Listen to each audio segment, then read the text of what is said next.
মানে হাজার বিকেল আমার ছেলেবেলা, বাবা মানে রোজ সকালে পুতুল পুতুল খেলা।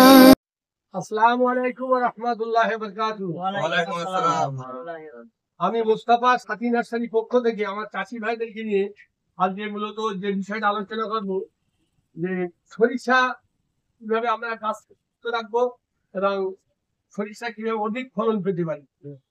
তা আমরা এই সরিষা চাষকে মূলত গোটা 4টে পর্যায়ে আমরা ভাগ করে দিচ্ছি, তার ট্রিটমেন্টের যে পর্যায়ক্রম পদ্ধতি। অধিক রাসায়নিক সার না প্রয়োগ করা। এবার প্রথমত হচ্ছে আমরা পরস্পর বলবো সেগুলো। 1 নম্বর হচ্ছে সরিষা গাছের বয়স 25 থেকে 30, বিশেষ করে যেগুলো চাইনিজ করি এগুলো 60 টাইমের মধ্যে আপনার সেচ দিতে হবে।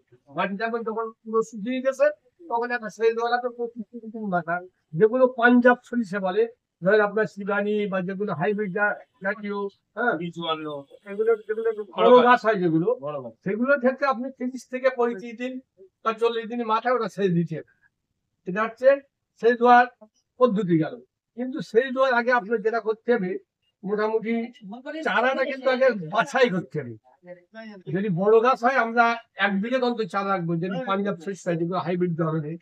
আর যদি আপনার পরিবার চানি চারা রেখেছি, কারণ আমরা দেখেছি বেশিরভাগ ক্ষেত্রে চাষিরা যারা ভুল করে, সরিষা গাছ এত ঘন ঘন, অনেকের অনেক জায়গায় ঘন ঘন, তার জন্য ফলনটা ভালো হয় না, সরু সুতোর মতন গাছ চলে যায়, সরিষা ফলন পাওয়া যায় না।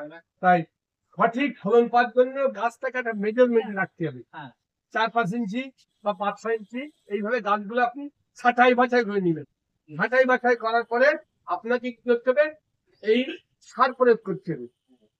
আপনার সবাই তো সরিষা বোনার সময় সার দিয়েছেন তো, সবাই সার দিয়েছে, কিন্তু আমরা যেগুলো করবো অধিক ফলনের জন্য কি কি অ্যাপ্লাই করব, আপনি সব থেকে ভালো যদি দানা সার দিতে পারেন কিন্তু ফলন বেশি।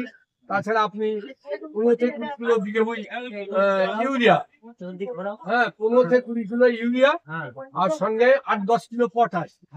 আর আপনার ফসফেট তো আগে দিয়েছেন, এই জন্য ফসফেট দেওয়া লাগবে না, আপনি থাইনিউটি অথবা সালফার, হ্যাঁ এইগুলো আপনারা বিঘে 1 থেকে 2 কিলো দিন। এটা আপনার সালফারের কাজটা করবে। এবং যেটা সরিষা আপনারা খান মহাজে বলছেন ভাই 10 কিলো আমার 3 কিলো 3.5 কিলো সরিষা তেল হচ্ছে, সরিষা কোয়ালিটি ভালো দানা হয়, এইগুলো কিন্তু আপনার দানার কোয়ালিটিটা ভালো হবে। যখন আপনার খালি সার দেওয়া কষ্টকে হচ্ছে করছে তখন তেল ভালো হবে। এই জন্য আপনার এটা দিতে হবে। এর সঙ্গে একটু যদি 5 জিঙ্ক দেবেন, 33% জিঙ্ক দেবেন, এটা দেবেন। এটা আপনি ফার্স্ট স্টেজে যখন ছাসার আগে এগুলো ছড়িয়ে দিয়ে আপনি একটা সেচ দিলেন 30-35 কি 40 দিনের মাথায়, আপনার খাতের পরিস্থিতি দেখি জোরে আপনার খাত শুকিয়ে যাবে, মাটিটা সেই দেবেন, সেটা আপনার সবথেকে বেটার হবে। তারপরে আমরা যেটা করবো, এইবারে আপনার হয়ে গেলে যদি আপনার কোনো ঘাস টাস থাকে, একবার ঘাস থাকবে না, যখন ছাটাই বাটাই করবেন তখন সুস্থ করে দেবেন। এবারে আপনি কি করবেন, আর একটা জিনিস সরিষার কোয়ালিটি ভালো জন্য যদি পান তাই বিঘে 1 কিলো করে বোরন দেবেন, ছড়ানো বোরন যেটা পাওয়া যায়, সয়েল বোরনটা দেবেন, এটা আপনার জন্য খুব ভালো হবে।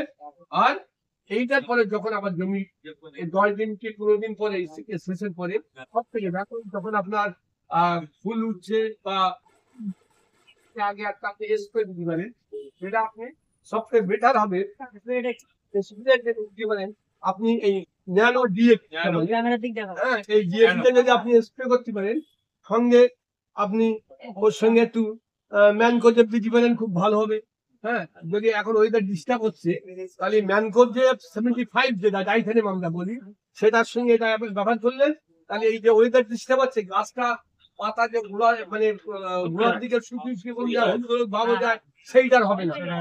ডাইথেনেম যেখানে পড়ে যদি কোনো রোগ থাকে ওখানে গিয়ে পড়ে ও সমস্ত জীবাণু মারা যাবে। অনেক সময় সরষের ধারা গাছ থেকে এইটার ম্যানকোজেব দেবেন। এবার অনেকের দিকে আমি এটা দেবো না, আপনি 15-19 স্প্রে সার দিতে পারেন, এটা একটা স্প্রে করবেন, তাহলে আপনাদের ভালো হবে। আর দ্বিতীয়ত হচ্ছে আপনার গাছের গতবার যেমন হয়েছিল সরিষা হওয়ার পরে অনেকে একটা গাছের সমস্যা। আচ্ছা আর একটা কাজ বলি, সরিষা বিশেষ করে অনেকের গাছ ভেঙে যায়, পড়ে যায়, এই জন্য আপনি এই ডিএপির সঙ্গে অথবা সুজলের সঙ্গে হিউমিক দেবেন। হিউমিক যেটা যেটা পটাশিয়াম হিউমিক 98% যেটাকে বলা হয়, যে হিউমিকটা বলা হয় এইটা, এই হিউমিক দেবে। এই যে হিউমিক, এই হিউমিকটা দিলে এতে ফল বিকাশে পটাশিয়াম আছে আর হিউমিক 98%, এটা দিলে আর আপনার এই ডিএপিটা যদি দিতে পারেন তাহলে কি হবে, এটার কাজ হচ্ছে আপনার মাটিতে পড়ে থাকা খাদ্যকে গাছের গ্রহণযোগ্য করে দেবে এই হিউমিকটাকে। আর ডিএপিটা আপনার গাছের জোর বৃদ্ধি করবে। এতে 18% হচ্ছে নাইট্রোজেন আর 46% ফসফরাস যেটা দরকার ডিএপিটি। হ্যাঁ, আর পটাশ 0%। এই দুটো যদি আপনি একসঙ্গে ব্যবহার করতে পারেন সব থেকে ভালো হয়। হ্যাঁ, এই দুটো যদি আপনি একসঙ্গে ব্যবহার করতে পারেন সব থেকে ভালো হয়। আর যদি আপনার নেক্সট যে কাজটা করবেন, আপনারা যে গাছের যে সমস্যা কিছু অনেক গত বছর দিকে হয়েছিল, আর এইটা আরেকটা কাজ আছে মূলত, গাছ যে পড়ে যায় না, যখন আমার শিকড় মজবুত হবে তাহলে গাছটা পড়বে না, গাছটা হেলবে না, পরে গাছটা সব সোজা হয়ে দাঁড়ায়। আর ডিপিটা গাছের জোর হচ্ছে, এই দুটো একটা স্প্রে করতে পারেন ওই 7 দিন পরে, দেখেন আপনার কত সুন্দর হয়, তখন দেখেন গাছ পুরো ফুল ভরে এসছে। এবার আপনার যেটা করবেন, যে অনেক সময় গতবার যে প্রবলেম হয়েছিল, গাছ অনেক রোগ লেগেছিল, কষ্ট লেগেছিল, গত ব্যাপক হয়েছিল, প্যাকেটটা দাও। হ্যাঁ, আপনি এখানে রিডোমিল গোল্ড এখানে স্প্রে করতে পারেন, রিডোমিল গোল্ড দেবেন, সেটা ভালো কাজ হবে। অথবা টাকা বাস্তা আমাদের টাকা বাস্তা রিডোমিল গোল্ড এটা ভালো। হ্যাঁ, এগুলো মানে মিশ্র ফাঙ্গিসাইড, মেটালেক্সিন, ম্যানকোজেব, মিশ্র ফাঙ্গিসাইড আছে, এগুলো দিলে ভালো কাজ হবে, দ্রুত কাজ হবে। আর যেটা আমরা সর্ষের দিকে কি করি, যদি আপনার প্রয়োজন মনে হয় যদি আর একটা সেল দিতে হয় তাহলে দিতে হবে, তাহলে আপনার দানাটা খুব সুন্দর হয়। যদি দরকার নেই, অনেক সময় দুটো করারও সাহায্য করতে হবে। যখন ফলটা পুরো পুষ্ট হয়ে যাবে তখন আরেকটা সাইজ দেবে, তাহলে আপনার ফলটা সুন্দর হবে, বুঝতে পারছেন তো? এই আর কি, ফলটা খুব সুন্দর হবে। তাহলে এই হচ্ছে আপনার সরিষা চাষের মূল আর যেটা হয়, সরিষা যখন লাস্টে আপনার হয়ে যায়, হ্যাঁ, পুরুষ হয়ে যায়, এখন তখন একটা রোগ এসে যায়, তখন একটা পোকা লাগে, হাবলা পোকা লাগে, যেটা বলি আমরা জাপ পোকা বলি না। এই জাপ পোকার জন্য আপনারা দেবেন ডাইমেথর, সব থেকে বেটার। রোগার বলে রোগার অথবা ট্যাবগা, রোগা, এফএমসি হচ্ছে রোগার, টাটার ট্যাবগা, এটা আপনি অ্যাডভান্স প্রিভেনশন কেয়ার বলে। অ্যাডভান্স দিতে তাহলে এখন রোগ লাগবে না। হ্যাঁ, আর যাদের একবারে দুবারে লাগবে, আপনি কনফিডেন্স নিয়ে যাবেন আমাদের কাছ থেকে। কনফিডেন্স খুব ভালো জাপ পোকা কাজ হয়। যাদের একবারে লাগবে, যে আমি এত বড় ফাইল নেবো না, 100 বার লাগবে না, আমার ছোট জমি, সেখানে আপনি কনফিডেন্স দিতে পারেন। আর মূলত এইগুলো আপনাকে করতে হবে। আর পরিবেশ পরিস্থিতি বুঝে আপনার একটা সেচ হয়তো একটা দিতে হয়, মানে দুটো সেচ ম্যাক্সিমাম আমাদের দিকে দেয়। এইভাবে যদি আপনি ঠিক মতো ফসলটা করতে পারেন, আমাদের দিকে যেটা মূলত কি করে, সর্ষে ছড়িয়ে দিয়ে আসে, ও চারা বাছাইও করে না, যার জন্য ব্যাপক ঘন চারা বাছাইটা একটা ফাইনাল ফিনিশার। আর দ্বিতীয় হচ্ছে, আপনি আর একটা সেচ দেওয়ার পরে একটা স্প্রে দেবেন, সেচটা দেবেন ভালো সার দিয়ে। আর একটা যেটা আপনি কে বলছিলেন না, যে আমরা খালি যারা বুনেছি কোনো সার দেয় না, আচাশায় যারা বুনেছেন কোনো সার দিতে পারেননি, তাদের কিন্তু এই সার প্রয়োগের সময় একটু লক্ষ্য রাখতে হবে।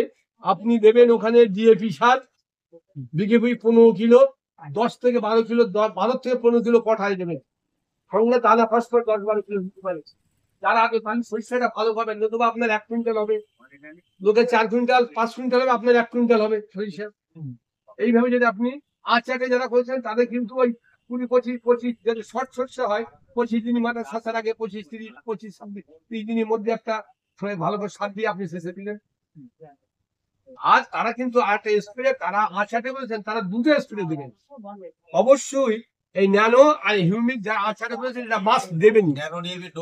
হ্যাঁ, ন্যানো ডিপি ডোজ, গুড। আপনার একটা ভাই প্রশ্ন করছে, ন্যানো ডিপি পার লিটারে 5 ml, আর এই হিউমিকটা দেবেন পার লিটারে 2 গ্রাম, 1.5 থেকে 2 গ্রাম। 50 গ্রাম। হ্যাঁ, এটা 50, এটা 20 গ্রাম। এইটা আপনি স্প্রে করবেন, দেখেন আপনার সরিষা গাছ কত সুন্দর। এটা আরেকটা গাছ থেকে ফলবি গাছে গাছটা শক্ত করবে, গাছটা আপনার ফুলদারি কাজ হবে। হ্যাঁ, আর যদি অনেকে দেখবেন 2-1টা গাছ না, সব গাছ ভালো, 2-1টা শিশুটি যাচ্ছে, 2-1টা গাছে আপনি ঘুরতে ঘুরতে শীষগুলো ভেঙে দেবেন, সাইডটা সুন্দর। না, ওই শীষ যেহেতু ওঠেন ওখানে সরিষা হবে না, ওই শীষটা ভেঙে দেবেন, তারপরে সাইডটা আরো দুটো গজিয়ে গেছে কর্মী এসছে, ওখানে শস্যগুলো হবে। এইভাবে যদি আমরা নিয়ম মেনে সরিষা চাষ করি তাহলে আমার সরিষাটা খুব সুন্দর হবে। ঠিক আছে তো শুনছো? হুম। ফল খেতে গেলে হুম। মাজা পছনা লাগে ওই জন্য এটাও বলেছি, ফল খেতে গেলে আপনি ওখানে ভালো ভালো মেশিন, আমাদের গতকাল এই প্রকল্পে বলছিল আমিস্টার টপ, রিডোমিল গোল, যে কোনো একটা স্প্রে করবেন আপনার খুব ভালো হয়ে যাবে। আমিস্টার টপ দিতে পারেন, অথবা রিডোমিল গোল দিতে পারেন, আইস্টেটা দিতে পারেন, অথবা কাস্টোডিয়া দিতে পারেন। এই যে কোনো একটা ওষুধ একবারই ব্যবহার করলে আপনার কাজ হয়ে যাবে। হ্যাঁ, আপনি দানা গাঁথার ফলে লাল লাল হয়ে গেছে। হ্যাঁ, যদি প্রবলেম হয় মাজা ফল। এটা দেবেন, অথবা ওই শস্যের সাদা শস্যটাই বেশি। আমরা গতবার এই প্রবলেমে একটা মূল ওষুধ দিয়েছিলাম কি, ওই ডিল। এটা কোন টাইমে স্প্রে করতে হবে? ওটা যখন ওই শস্যের দানা গেছে দুবার ব্যবস্থা দিয়েছিলাম, সেও রেজাল্ট ভালো। হ্যাঁ, তা আসুন আমরা মূলত আজকে সরিষা চাষ সম্পর্কে কিছু আইডিয়া পেলাম তো। হ্যাঁ, এখন আমাদের সাথী নার্সির পক্ষ থেকে আমরা চেষ্টা করছি আপনাদেরকে সঠিক গাইডলাইন দেওয়ার। আপনারা আমাদের চ্যানেল আসবেন, আপনাদের মূল্যবান মতামত জানান। এই বলে আমার আজকে সংক্ষিপ্ত বক্তব্য এখানে শেষ করলাম। আল্লাহ হাফেজ। উন্নতি দিশারি সাথী নার্সারি। সঠিক দাম, সঠিক মান, বিশ্বস্ততার অপর নাম সাথী নার্সারি, বাগজোলা বাজার, গোহাট। বাবা মানে কাছে ভালো যাচ্ছে ভালো দিন, বাবা মানে জমিয়ে রাখা আমার। সাথী নার্সারি প্রায় 4 দশক ধরে আপনাদের সেবায় নিয়োজিত। সাথী নার্সারির সাথে এগিয়ে চলুন, সব চাষে বেশি বেশি লাভ করুন। বাবা মানে কাছে ভালো যাচ্ছে ভালো দিন, বাবা মানে জমিয়ে রাখা আমার অনেকেরই।